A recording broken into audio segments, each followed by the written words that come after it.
They didn't just win last night, they humiliated Alpha Academy. And if you think this was just another tag match on Raw, then you missed the most disrespectful, rage-fueling, conversation-starting World Tag Team title defense we've seen in years. Because what happened on Raw, February 9th, 2026, wasn't about pinfalls or championships. It was about sending a message. And whether you love the Usos or you're sick of seeing them on top, this match should make you angry. Before we go any further, real quick, who did you want to win this match, the Usos or Alpha Academy? Drop it in the comments right now, because by the end of this video, you might change your mind. The bell rang, and right away you could feel it. This wasn't friendly competition. This wasn't respect the mat wrestling. This was two teams walking into that ring knowing only one of them was leaving with their identity intact. Alpha Academy came out first. And listen, say what you want about Chad Gable and Otis, but that crowd felt them. Gable had that laser-focused stare, pacing like a math professor who's finally had enough of being laughed at. Otis? Dead serious. No dancing, no jokes, just fists taped, jaw clenched, and eyes locked on the gold. Quick question for you. When was the last time you saw Otis this locked in? Exactly. Then the music hit. The Usos. Champions, veterans, kings of tag team chaos. And the way they walked down that ramp, no rush, no nerves, just that quiet confidence that only comes from knowing you've already broken better teams than the ones standing across from you. Titles over the shoulders, smirks on their faces, almost bored. That's what made this match so infuriating for some fans. The Usos didn't look threatened at all, and that should have been Alpha Academy's first warning. The match started with Chad Gable and Jimmy Uso, and right away, Gable tried to out-wrestle him. Chain wrestling, quick reversals, tight headlocks. Gable was trying to prove a point. I belong here. I can hang. And for a moment, it worked. Gable took Jimmy down, twisted the arm, grounded him, and you could hear the crowd react. This wasn't a fluke. This wasn't comedy Gable. This was Olympic-level grit. But here's the thing about the Usos. They don't panic. Jimmy didn't force anything. He didn't rush. He waited. One opening, one mistake. And the second Gable went for that extra leverage, Jimmy snapped him down, tagged Jay, and suddenly the pace exploded. Super kick attempt, ducked. Gable shoots for the ankle, blocked. Jay fires back with a stiff right hand that echoes through the arena. That's when the tone shifted. This wasn't going to be a technical clinic. This was about violence. The Usos cut the ring in half like surgeons. Tag after tag after tag. Quick shots, cheap kicks, constant movement. And here's something that doesn't get talked about enough. The Usos are masters at making you feel helpless. Gable kept reaching for Otis, inches away, fingertips brushing the mat, and every single time, Jimmy or Jay yanked him back, smiling, taunting, dragging him by the ankle like prey. Let me ask you something. Does that kind of strategy make the Usos smart or just arrogant? Sound off below, because while they were dominating Gable, something else was happening. Otis was getting angrier. You could see it building. The crowd felt it. And when Gable finally, desperately launched himself and made the tag, the entire building erupted. Otis came in like a freight train with no brakes. Shoulder tackle, another shoulder tackle. Jimmy flips inside out. Jay tries to cut him off. Nope. Otis grabs him, slams him into the corner, and hits a splash that rattles the ring. For the first time in the match, the Usos looked rattled. Otis wasn't playing power wrestler anymore. He was throwing rage. He hit a spinning back elbow, a running splash, and then, this moment right here, he stared down both champions, one on each side, and charged. Double corner splash. Crowd losing their minds. Quick question, were you on your feet during this part, or did you think the Usos still had it under control? Because this was the turning point. Gable tagged back in. Otis hoisted Jimmy up. Gable climbed. The Alpha Bomb set up. This could have been it. New champions. History made. And then, blink and you missed it, Jey Uso slid back into the ring and kicked Gable's leg out from under him. No warning, no mercy. Just cold, calculated instinct. And everything fell apart.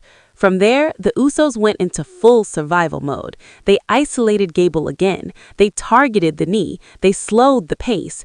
Jimmy hit a vicious dragon screw. Jay followed with a running hip attack that sent Gable crashing into the corner. The referee tried to keep control, but let's be honest, this match was slipping into chaos, and the Usos thrive in chaos. Otis tried to interfere, cut off. Gable tried to crawl, stomped. And then came the moment that split the fan base right down the middle. Jimmy Uso looked straight at Otis and laughed. Laughed while holding Gable in place. That wasn't confidence. That was disrespect. Do you think that crossed the line, or was it just champion mentality? Let me know. The finish didn't come fast, and that's what made it hurt more. The Usos wanted to break Alpha Academy, not just beat them. Double super kick. Gable barely ducks one. Rolling German suplex. Crowd pops. Gable fires up, adrenaline kicking in. He goes for chaos theory. Countered. Super kick. Another super kick. Gable collapses. Otis storms in. Ref tries to stop him. Jimmy pulls the ref just enough. Jay hits Otis with the blindside super kick that drops the big man like he was hit by lightning. And then 1D, center of the ring. No drama, no hesitation. 1, 2, 3. And just like that, it was over. The Usos retained the World Tag Team titles. But listen closely, the reaction wasn't just cheers, it wasn't just boos, it was noise, conflicted, heated, emotional, because this didn't feel like a triumphant win, it felt like a warning. The Usos stood over Gable's body, titles raised, breathing heavy, eyes cold. Otis crawled toward his partner, too late to save him. And here's the part that really stuck with me. The Usos didn't leave right away. They stayed. They stared. They wanted Alpha Academy to remember this. Now, let's talk about what this match actually means, because on paper, it's simple. Champions retain. End of story. But that's not the real story. The real story is this.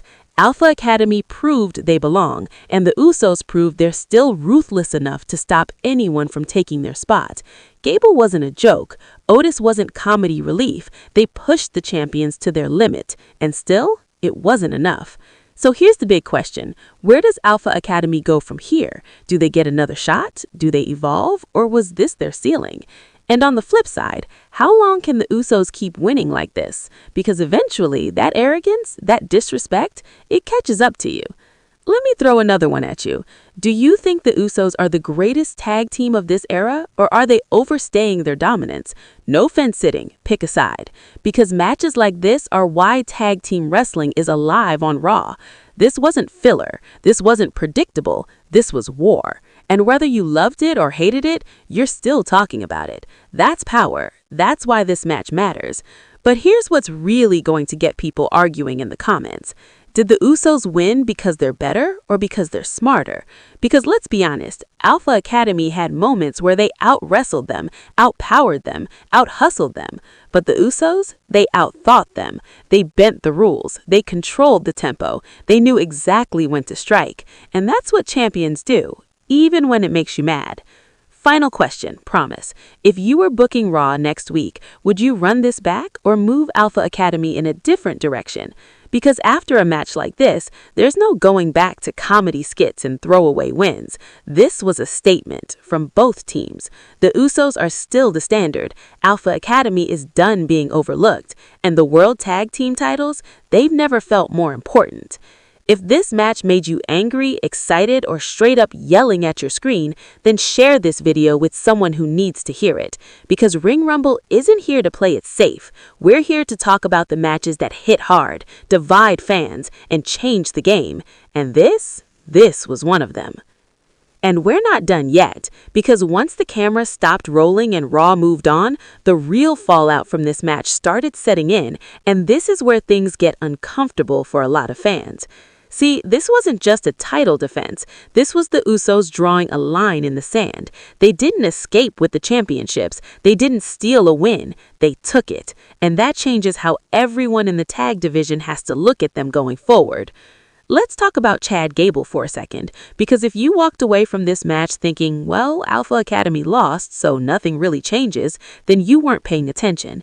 Gable took everything: super kicks, targeted leg attacks, isolation for minutes at a time, and he still kept fighting. He still kept reaching. There was a moment, go back and watch it, where Gable was on one knee, shaking, trying to stand, staring straight at Jimmy Uso like he refused to stay down out of pure spite. That's not a mid-card comedy guy. That's a man realizing he was inches away from greatness and having it ripped from him. So here's a question you should really think about. Did Chad Gable just outgrow Alpha Academy? Because Otis was a monster in this match, no doubt, but Gable wrestled like someone who knows his window is right now. And when windows close in WWE, they don't always open again. Now, let's flip back to Otis. This was one of the most serious and dangerous versions of Otis we've seen in years. No goofy faces, no distractions, no playing to the crowd, just raw power and frustration. And when Jey Uso dropped him with that blindside super kick, that wasn't just a move. That was the Usos saying, "You're strong, but strength alone won't beat us." Do you think WWE should keep Otis?